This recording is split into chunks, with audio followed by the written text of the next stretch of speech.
In this video, we are going to talk about the 10 things that I wish I knew before I started traveling. Hi channel, it's Kara. Today, I'm going to do my makeup while I get ready for work, and we're going to talk about 10 things that I wish I knew when I first started traveling. So let's get into it.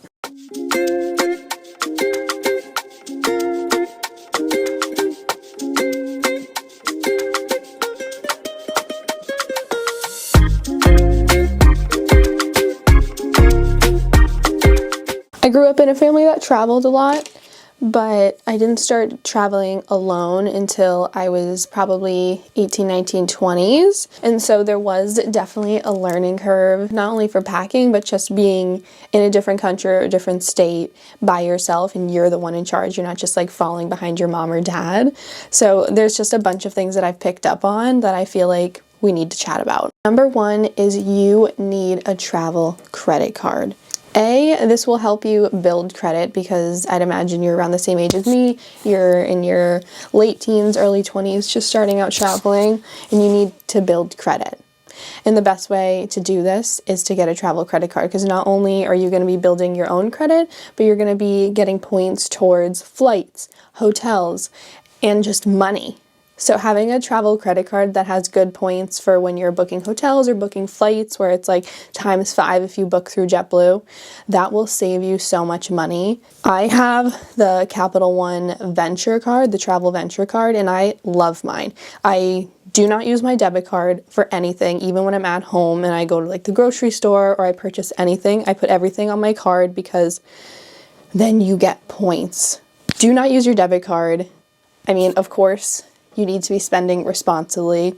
Only spend the money that you have, but I do all of it on my credit card so that I get points, because if I buy it on my debit card, I'm just spending money and I'm not getting any points. So if you're going to be spending the money anyways, just on like gas, or you go out to dinner with your friends, put it on your travel credit card, because you will get points and it will be worth it in the end because you are making money. Please do it. This one should just be obvious, but you need a pair of comfy shoes that like aren't running sneakers, because when you go somewhere like Paris or Ireland, you don't want to look too touristy, but you also want to be comfortable while you're walking around and doing 6-10 mile days. My favorite right now are these Adidas. I don't even know what they are. I think they might be Gazelles. I'll put the link in my description, but these are so comfortable. I walked around Galway, Dublin, and Paris, and I wear them literally every day at work. They're to die for. You need comfy shoes that like you still feel like you're giving cute casual. You're not just giving track mom, okay? Number 3, and this has been hard for me to learn, but it is so crucial. You need to pack light. Okay, and by light, I mean a backpack and a carry-on. I don't mean you only need a backpack. These places that you go, whether it's in the States or you're traveling abroad, it's okay to have a carry-on. It's not that big of an inconvenience. Having a checked bag that is bigger than you that you're trying to drag along the cobblestone, absolutely not. You do not want to be waiting at baggage claim at 6 a.m. in a foreign country when you're exhausted. It's just not what you want to do. Make sure that you can fit everything that you have in a backpack and a carry-on. However that may be. I do a carry-on suitcase. Some people like a duffel. I like to be able to drag mine. Totally up to you, but you need a good carry-on, okay? With that, I know that we're going to be traveling to a lot of, like when I went to Paris, it's the fashion capital of the world. I wanted to bring cute clothes, but I promise you, nobody is going to know if you re-wear anything. I wore the same jeans the entire week I was in Dublin. Just bring one pair of jeans, maybe 2 if you have like a different style that you want for like dinners out, but you really don't need anything more than that. I pinky swear. You can also buy clothes when you're there. So the more room you save yourself in your carry-on or in your backpack, the more stuff you can buy when you're there. Think about it. Number 4 goes along with the packing. I just recently got these for my birthday from Ariana, but you need compression packing cubes. I've always had packing cubes, but they really were just more for organization, like grouping the same clothes together, because they didn't get any flatter than what the clothes already were. So these compression ones zip shut, so they flatten a little bit more, so you have more space in your carry-on. So that will help with the packing light. You might be able to pack a little bit more than you think because of the compression, so that's always a bonus.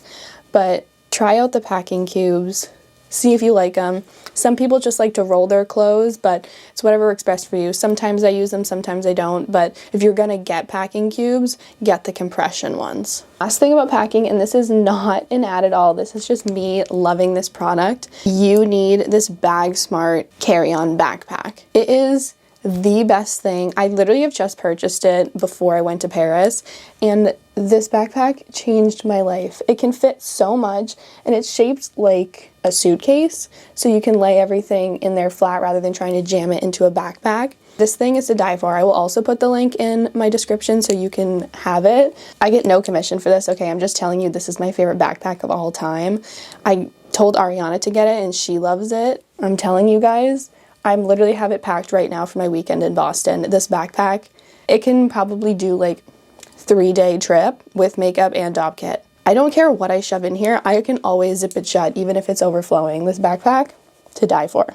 Love you, Bag Smart. These next 5 are pretty much about when you're actually in the location. So the other ones were more about packing and getting ready for travel, but these are for like when you're actually in there. Number 6, talk to locals, okay? They know everything about where they live. They know all about their home. It's unlike Americans where we don't know all that much about the entire US. These people know everything about their countries. You need to talk to them. When Hannah and I went to Costa Rica, we stayed in an Airbnb, kind of like in a more residential area, and our hosts had a house kind of like right next to ours. They took us out to dinner. They were telling us all about their home because they love it. They want to share about their culture because they're passionate about where they live, and they just gave us so much information. We felt like locals for the week. It was awesome. When we were in Costa Rica, we did a day trip to Tortuga Island off the coast, and they were so excited to tell us all about it, and they just wanted us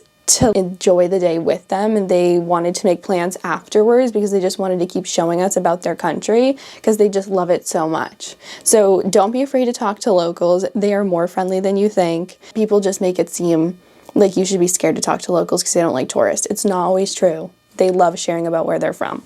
Number 7, you guys are probably like me. You don't like going to overly touristy areas. You want to be immersed into the local culture, but I have found that touristy areas are touristy for a reason. The Eiffel Tower, seeing the Cliffs of Moher in Ireland, all these places are so beautiful, and that is why they're touristy spots. Sometimes you just have to embrace being a tourist because otherwise you're going to miss out on some of the coolest things, and they're cool for a reason. That's why they're touristy, because everybody wants the chance to see them. And a lot of these places you need to see. Seeing the Mona Lisa, everyone goes crazy and it's absolutely insane when you're there, but it's worth it. When else are you going to see the Mona Lisa? Just enjoy being a tourist because that's what you are. And it's okay. Because the tourist industry helps a lot of these places stay afloat. Like a lot of the islands and stuff like that love tourists because we help with their economy. So enjoy being a tourist and just enjoy all the sights because they are touristy for a reason. Number 8 goes along with that. If there is an experience that is once in a lifetime and you cannot do it at home, do it. I would rather say, I cannot believe that I did that, than come home and say, I wish that I had done that. You need to step out of your comfort zone, and if it's a little more pricey than you're willing to spend, you are on a trip to experience wherever you are. And if it's a little more pricey than you hope for, where else are you going to do it? Embrace being a tourist and do the touristy things and experience those once-in-a-lifetime things, even if they're a little more expensive, because you don't want to regret not doing it once you get home. Understand that you will be tired on your first day if you were traveling abroad. Because we are flying from the US overseas, the time difference will fuck you. I'm sorry to say it, but it will. You need to push through. Do not take a nap because it'll screw you for the rest of the trip. If your flight leaves at 8 p.m. out of Boston and you land in Ireland at 6 a.m., your day is starting at 6 a.m. even though it's actually 3 a.m. at home. You need to just get your day started and just push through the time difference, because otherwise you'll never adjust and you'll be exhausted the whole time.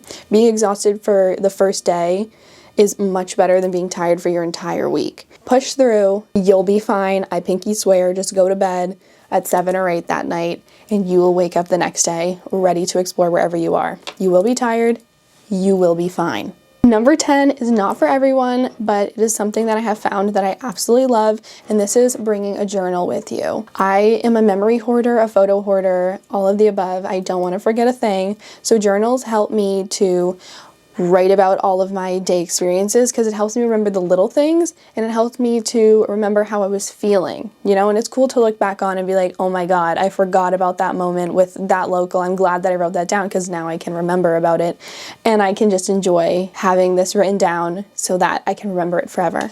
So having a journal, it also will allow you to like save that coaster that you saw at that bar that was really cute, or a receipt, or a map from the Louvre when you went, and you can just tape them all in there, and it's like a little junk journal of your trip. And I've loved doing this, and especially since I travel a lot with like my friends and family, I can write about the things that we did together, and it's just really special. Okay, number 11, because I forgot to share this one, but when you go places, don't buy silly little souvenirs that you're never going to look at again, like a fridge magnet. Buy things that you can only buy in the location that you go to. Like I bought a beret in Paris. You can wear this anywhere. I bought a sweater in Iceland. I bought a Claddagh ring when I was in Ireland. Buy things that are unique to the location that you're going to, things that you'll actually use in your everyday life. My sweater that I got from Iceland is so warm, and I love wearing it in the winter. I wear this ring every single day. This will be getting put to use because she is gorgeous. She is my pride and joy. So just think about buying stuff that you can actually use and that you can flex on people and be like, yeah, got this in Paris, got this in Italy. I just feel like it's more worth it than buying a sticker that you're gonna put on your notebook and then you're never gonna look at it. So just buy things that are unique and custom to where you're traveling. It just makes the trip more special. These are my 10 things that I wish I knew when I first started traveling. You are going to have the best time traveling. Enjoy every moment, even when you're tired, even when your carry-on is too heavy because you overpacked it. Write it all down, take photos, take videos, remember every second, pack lightly, rewear your clothes, all of the things. I'm so excited that you get to travel as well. I hope you can share with me some of your travels because I love sharing mine with you. Thank you for watching. Like, comment, subscribe, follow me on Instagram and TikTok at She Went There, and we'll see you next Thursday.